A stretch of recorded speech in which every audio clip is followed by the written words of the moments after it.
Welcome to the Own Your Best Life podcast. I'm May Emson, your host, leadership and mindset coach.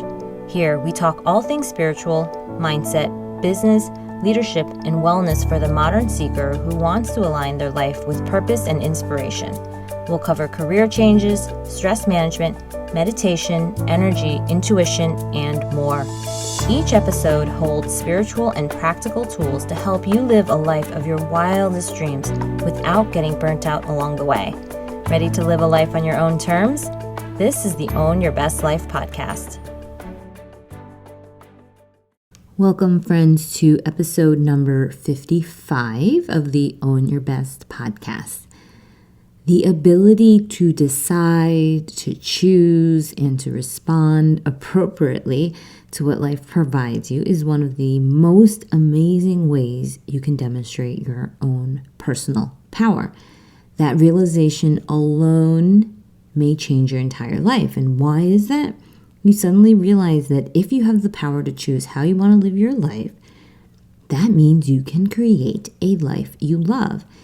And while that is an empowering principle, it can also be one that brings up a feeling of overwhelm too. Where do I even start? What can I do if I can do anything? Today's episode is about the different phases in our process of self-discovery and how creation is the first step. When we create a life we love, we have to start first with understanding two things. Number one, where we are, and number two, where do we want to be? Personal honesty and courage is a requirement to fully look at yourself and your life in the mirror and notice where things are today across the whole of your life. If each of the areas of our lives could be fully lit up in terms of excitement, joy, gratitude, a sense of growth, where do you feel you are today? I often do this exercise with a life wheel where we look at our life across all of its parts, and it may seem so simple, but what happens is that we're so busy making a living that we forget to design a life. We forget about taking a real pause and reflective look at the trajectory of our life, the trajectory of our actions, our habits, and all of our patterns. We may even know that we're not heading down a path that benefits us, but we just don't know how to stop that movement in that direction because we've been going there so long. There's a reason why, when we're on any kind of trip, we need to know where we are and where we want to be. And we look at a map. We need to know if we're heading towards our destination or not. So when was the last time you truly saw this destination so clearly in your mind? When was the last time you were inspired by the destination in mind?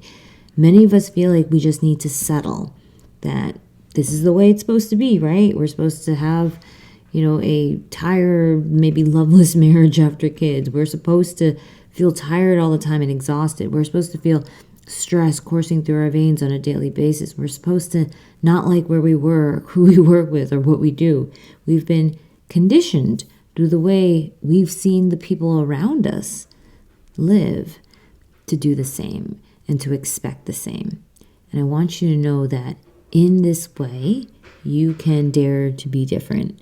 I am creating a movement around intuitive leaders because it's time that we lead ourselves back to remembering what we wanted from our lives when we didn't have so many fears, so many judgments or shoulds running our lives. If you think back to when you were a kid, there were so many more options because you had less ideas about the way the world worked. While we need to understand the structure, the context, and the social norms that we operate in, we also need to know when it's time to make a shift away from a paradigm that no longer works for you and the way you want to live your life. Creating a life you love comes from understanding what you love.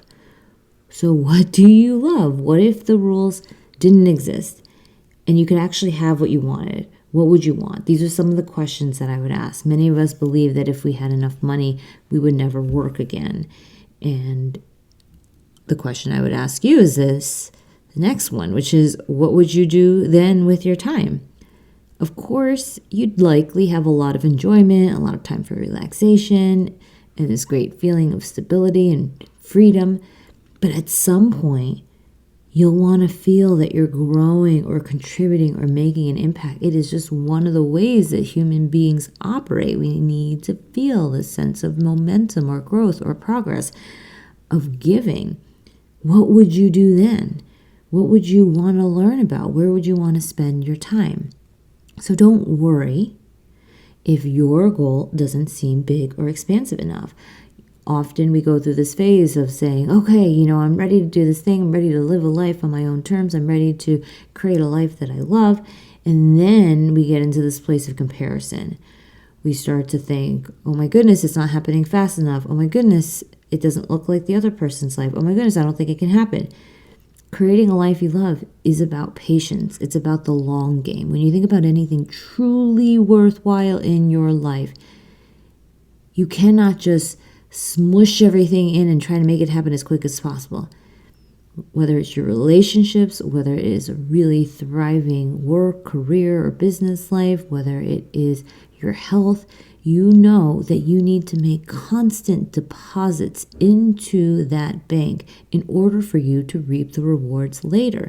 It is not a one and done game. So creating a life you love is the same. It's not about comparing your life to anyone else's when you are in this process. What matters more is that you just start. You start to have a goal. You start with a dream. You start with a vision of the way you want to live your life. For me, it started with something as simple as wanting to have more time at home with my family. It started with wanting to figure out what it is I wanted to do next. It started with taking on another kind of job or role so I could make the space to think about what I wanted to do next. And as I made one change, I then made another, and then another, and another. And before I knew it, my life had taken on a completely different shape and form in a short amount of time, all in the direction of a life that I loved. But there were years of my life where that didn't happen. What was the difference? It was the difference of doing more work, visioning, and asking myself better questions about my life. I saw my life through the lens of an artist, with each moment being a vignette that I could create with the utmost beauty. It slowed down time when I had that perspective, even amidst a full life. So creating a life you love isn't about doing more things you love. It's about loving what you do. It's about loving how you do it and who you are becoming along the way. It's about creating a beautiful destination that you don't mind taking years to get to, because in the process of it, you are creating so many moments of the art that is your life. It may be messy and it's imperfect, but it's created with your signature, your stamp from your own spirit. And it's unknown to outsiders, because you are living this secret life of incredible beauty, and that's what ends up becoming your freedom. Instead of tying your joy and your feeling of peace to this external structure or the external systems at work around you and in your life, you're tying your joy, your peace, your freedom with the life that is inside of you, wholly owned and controlled by you. And once you operate from that place of personal power, of centeredness, your internal victories will start to become external victories again and again. But it starts within. And no matter who you are with, you start to realize your energy can still be powerfully present. Allow yourself to take a moment today, tomorrow, next week, and reflect on where you're at in your life, who you want to be, who you want to surround yourself with, so that you can experience your life at a deeper level. So take a moment to answer this one question for yourself to get started on the process of creating a life you love. And the question is this: if I allowed myself to learn the process of creating a life I loved, how would that feel? How would that feel? Because make no mistake, this is a process that you learn. It is a skill that you develop. It is something that you practice again and again and again. And let that vision of how you would feel if you learned this process of creating a life you love, let that vision pull you forward and take whatever that first next step is for you so that you can take action.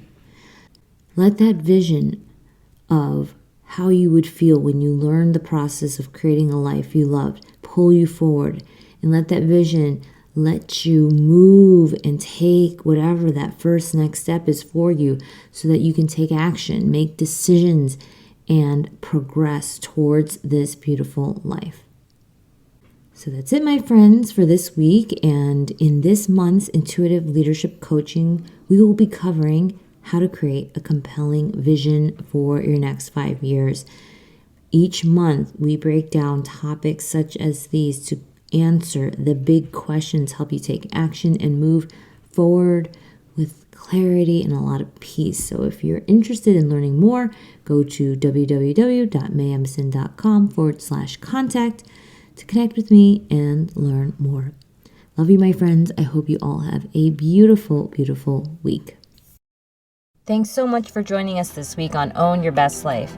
Make sure to subscribe to the show on iTunes or wherever you listen to podcasts so that you'll never miss a show. And while you're at it, can you please rate and review on iTunes? I would so appreciate it. Share it with a friend, take a screenshot of it, and tag @MayEmson. This helps continue to get the word out. For more show notes and resources, check out www.mayemson.com. You'll have all the links to everything you heard here today. Thanks so much for listening. It's time to own your best life.